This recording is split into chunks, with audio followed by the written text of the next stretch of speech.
Hello everyone, आप देख रहे हैं चैनल अमीन इन्फो। और आज की इस वीडियो में हम एग्ज़ाम पैटर्न डिस्कस करने वाले हैं ग्लोबल पॉलिटिक्स का। ग्लोबल पॉलिटिक्स यानी कि विश्व राजनीति, इसके बारे में हम बात करेंगे। किस तरह के क्वेश्चन आपके प्रीवियस ईयर में देखे गए हैं। अब इस सब्जेक्ट के अंदर टोटल 3 ही यूनिट्स आपकी हैं, तो हम ऐसे तो बिल्कुल नहीं बता सकते कि यूनिट वाइज वेटेज क्या है। ठीक है, तो 3 ही यूनिट हैं, हर एक यूनिट इंपॉर्टेंट है। तो अगर इसमें हम बात करें पहली यूनिट की, तो इसमें ग्लोबलाइजेशन के बारे में आप पढ़ोगे, इसका कॉन्सेप्शन और पर्सपेक्टिव। इसमें आप पढ़ोगे ग्लोबलाइजेशन क्या होता है और एंड इट्स अल्टरनेट पर्सपेक्टिव, इसका अल्टरनेट पर्सपेक्टिव क्या है वो पढ़ोगे। इसके अलावा political debates on sovereignty and territoriality के ऊपर और सॉवरेनिटी के ऊपर जो डिबेट्स हैं कुछ, वो पढ़ोगे।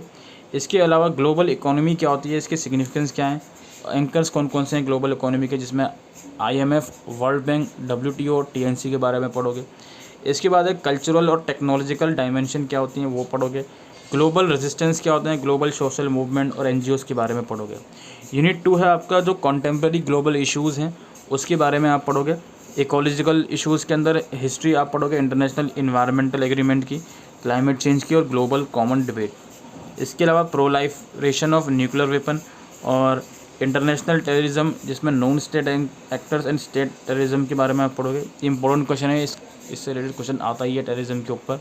इसके अलावा आप माइग्रेशन और ह्यूमन सिक्योरिटी के बारे में पढ़ोगे। यूनिट 3 है आपका globalisation, power and resource governance. तो ये कुछ ब्रीफ सा सिलेबस मैंने आप लोगों के साथ डिस्कस करा। अब हम देखते हैं इसका एग्जामिनेशन पैटर्न, किस तरह के क्वेश्चन आप लोगों के एग्ज़ाम में आ सकते हैं। तो क्वेश्चन पेपर का जो आपका पैटर्न रहेगा 75 मार्क्स का रहेगा। टोटल 8 क्वेश्चंस होंगे, जिसमें से कोई 4 आपको करने होंगे। पेपर पूरा या तो इंग्लिश में करेंगे आप या पूरा हिंदी में करेंगे। तो पहला क्वेश्चन है, ग्लोबलाइजेशन से आप क्या समझते हैं, वैश्वीकरण क्या है, discuss the alternative perspective on globalisation. Direct question आया हुआ है कि वैश्वीकरण के वैकल्पिक परिप्रेक्ष्य की विवेचना कीजिए। इसके बाद है, how does globalisation impact political sovereignty, राजनीतिक संप्रभुता को वैश्वीकरण ने कैसे प्रभावित किया है, यानी कि जो पॉलिटिकल सॉवरेनिटी है उसको कैसे ग्लोबलाइजेशन ने प्रभावित किया है। Do you think that in the era of globalization the concept of nation state is on decline, give answer.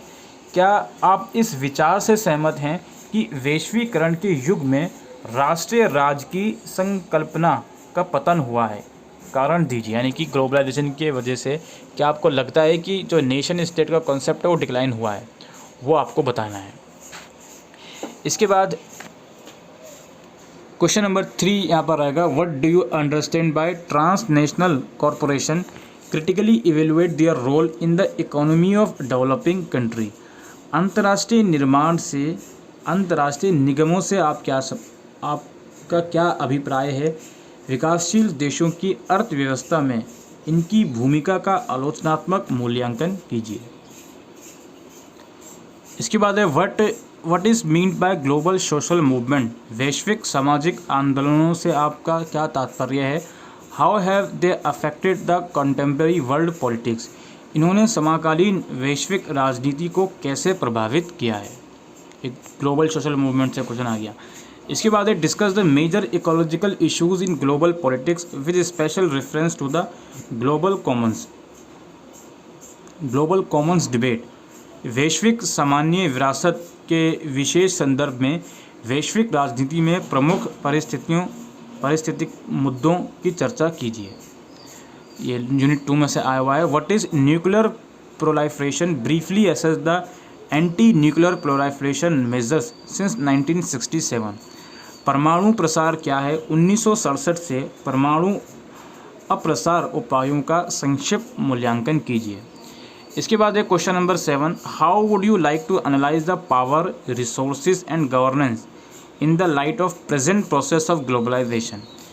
वैश्वीकरण की वर्तमान प्रक्रिया के आलोक में शक्ति, संसाधन तथा आमिशासन को आप किस प्रकार विश्लेषण करेंगे। इसके बाद लास्ट क्वेश्चन है, किन्हीं 2 पर आपको शॉर्ट नोट लिखना है।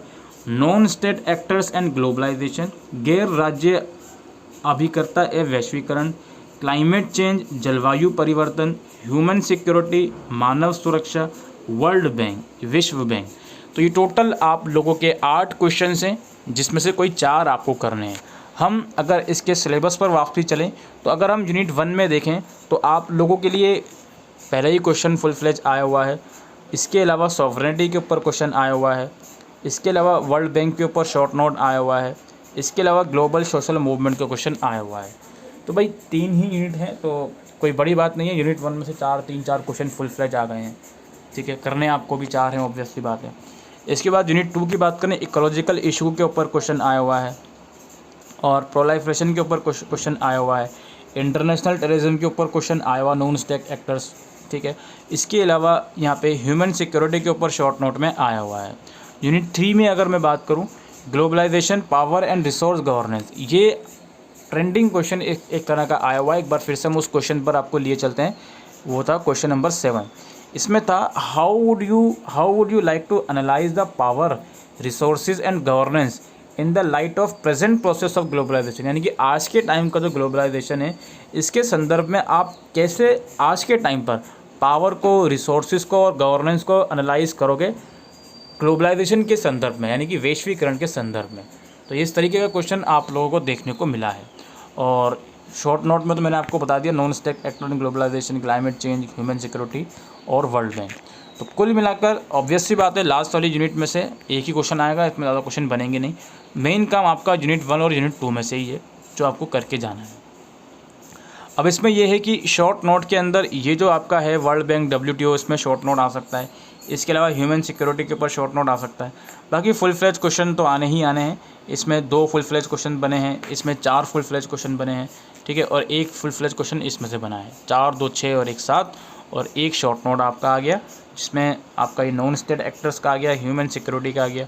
तो कुल मिलाकर यूनिट 1 और 2 की वेटेज इक्वल ही है। थोड़ा आप बोल सकते हो 55 यूनिट 1 की, 45 यूनिट 2 की वेटेज है ओवरऑल, अगर मैं बात करूँ तो, ठीक है। तो यही सब था दोस्तों आज की इस वीडियो में। आई होप दोस्तों आपको ये वीडियो यूज़फुल लगी हो, तो वीडियो को शेयर कीजिएगा। Thank you.